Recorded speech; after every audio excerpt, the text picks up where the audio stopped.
Magandang araw mga kaibigan.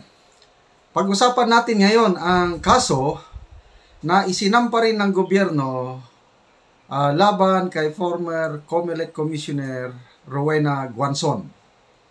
Kahapon ata ito inilabas sa media, so halos sabay lang kami. Okay, panoorin muna natin tong balita. Pakinggan pala. Itaan ng probable cause ng ombudsman ang reklamong draft na isinampa laban kay dating COMELEC Commissioner Rowena Guanzon. Kaugnay ito sa petisyon noon para ipadisqualify sa pagtakbo si Pangulong Bongbong Marcos. Nasa frontline ng balitang yan, si Mean Los Baños. Pinagkakasuhan na ng Office of the Ombudsman si dating COMELEC Commissioner Rowena Guanzon dahil sa paglabag sa Anti-Graft and Corruption Practices Act. Nag-ugat ang reklamo sa kasong isinampa ni Attorney Ferdinand Topacio na inakusahan si Guanzon na naglabas umano ng sensitibong impormasyon kaugnay sa disqualification case noon laban kay Pangulong Marcos. Kinatigan ito ng Ombudsman. January 2022 kasi nang 2 beses magpa-interview si Guanzon para pag-usapan ang kaso kahit siya ang presiding officer ng COMELEC First Division na may hawak sa naturang petisyon. Dito sinabi ni Guanzon na bumoto siya para i-disqualify si PBBM. Binunyag niya rin na si COMELEC Commissioner Amy Ferolino ang ponente o susulat sa resolusyon. Sabi ng Ombudsman, illegal ang ginawa ni Guanzon dahil confidential information pa ang mga isiniwalat niya, lalo't pending pa noon ang kaso. Bagay na tinabla naman ang dating commissioner. Sa kanyang tweets, iginiit ni Guanzon na wala siyang nilabag dahil hindi pa raw nangyayari ang botohan ang i-disclose niya ang posisyon niya sa petisyon laban kay PBBM. Wala rin daw internal deliberation na nangyari dahil hindi nagsubmit ng desisyon si Ferolino. Dahil dito, plano raw maghain ng motion for reconsideration ni Guanzon sa Ombudsman. Nagbabalita mula sa Frontline, Mean Los Baños, News 5. So, yun po. Grabe na. Kaso left and right sa mga... Kasi nagsasalita rin itong si... Attorney na lang tawag ko, Attorney Rowena Guanzon, laban dito sa administrasyon. Okay. Ito, may nabasa akong post niya sa social media na sabi niya yung polvoron video, kung meron man, ibigay sa kanya at siya ang mag-a-upload. So, mabuti itong si Attorney Guanzon dahil abogada. Okay? Matinik na abogada dahil COMELEC Commissioner. So ako naman, di naman ako abogado, kaya mabuti na lang at may nahanap kaagad si Maharlika na competent lawyer. By the way, may nag-text sa akin. Bago lang, sabi, General, tutulong ako sa iyo. Pakibigay mo lang yung GCash number mo para magpadala ako ng konting suporta. So ito, hindi voluntaryo so itinext ko yung GCash number. So, again, ito, baka may misunderstood nyo na kailangan ko lang talaga ng tulong kasi matagal na labanan itong nakikita kong ito. By the way, ito ang aking GCash number. Voluntaryo lang ito, yung gustong magpadala ng tulong. Okay? So, hindi ko aatrasan ito. Ang idasal lang natin is maging patas ang lahat. Patas dyan sa piskalya, pagdating sa korte, basta patas lang, hindi ako takot.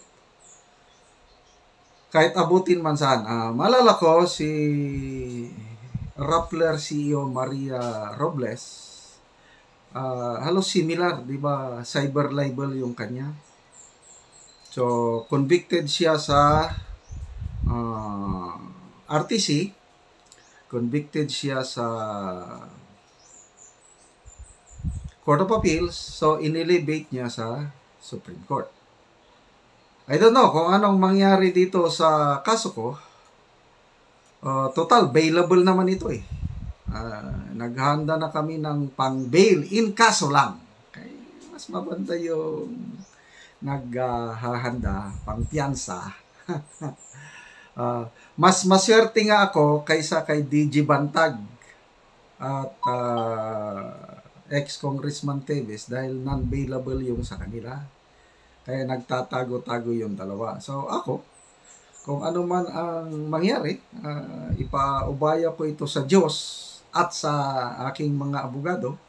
Sabi nga nang nag-text sa akin, kunin mo si Attorney Topacio or si Attorney Roque.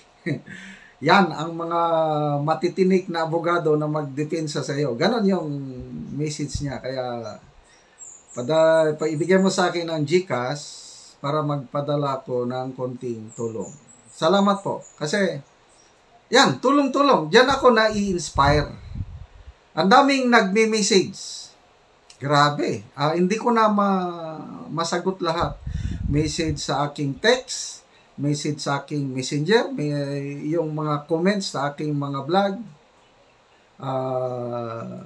na triple na times 4 na, kagaya yung mga dati kong mga vlog, hindi naman masyadong madami. So, those are buhos ng suporta na ikinagagalak ko na yun ang kailangan ko. Meron akong subscriber na sa Middle East. Nagpadala ng picture. Bong. May kamag-anak, Bong. Picture. Anong nakalagay sa picture? Faith. Ang paniniwala daw. Faith is not asking God to remove the storm, but faith is asking God to help me pass through the storm. Parang ganon. Hindi ito. So, ito, matitestingan talaga ang aking faith. Nandyan na yan eh. Bagyo na yan sa aking buhay. So, ang dasal ko is hindi yung tanggalin mo na Lord. Let it be, mag-flow. Kasi alam ko, habang under trial ako ngayon, nare-refine ang aking karakter, lumalakas ang aking paniniwala, pagiging trust. And by the time na malampasan ko ito, higher level na yung aking paniniwala. Ganon. Kaya salamat, Bong, kamag-anak, sa padala mo na parang quotation na with picture na ang nandun is yung Ark of Noah na binabagyo dahil pa. So, ito na po ang nangyayari sa atin ngayon. Yung pwede nilang kasuhan. Yung hindi makasuhan, yun na. Pinapagurgor ang mga social media accounts. So, silent martial law? I don't know. Question mark lang yan, ha? Silent martial law. Basta, demokrasya tayo. Ako, ang aking stand is karapatan ko talagang magsalita. Kasi yung ikinaso sa akin, ibinis lang nila sa isang video ko na nagpapahayag lang ako ng opinion. Hindi naman ako nagbanggit ng pangalan ng mga general na kasi ang akin is AFP, PNP generals convincing PBBM to resign? Question mark eh. Nagtatanong lang. So para akong Ka-Eric and Doc Badoy lang, nagtatanong lang kung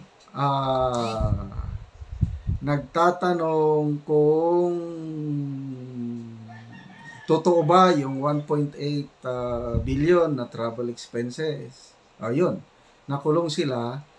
Mabuti na lang at may mga PMAers na nagmanifesto kaya nakalabas. Okay, so yung akin, nagtatanong lang at nagbigay ako ng aking analysis and opinion. Yun na, kinasuhan ako at yun na. haharapin ko ito due process at again, bahala na po ng Diyos. So, it's a long legal battle ang nakikita ko. Again, yung mga gustong tumulong, voluntary lang, dito lang, 0916-900-997. So, kay Attorney Rowena Guanzon, good luck po, Attorney Guanzon. Abogada naman kayo, mas maganda ang inyong kalagayan kaysa sa akin. Basta sama-sama tayo na magsalita para sa freedom of expression dahil ito po ang pinakamataas daw na karapatan ng isang tao.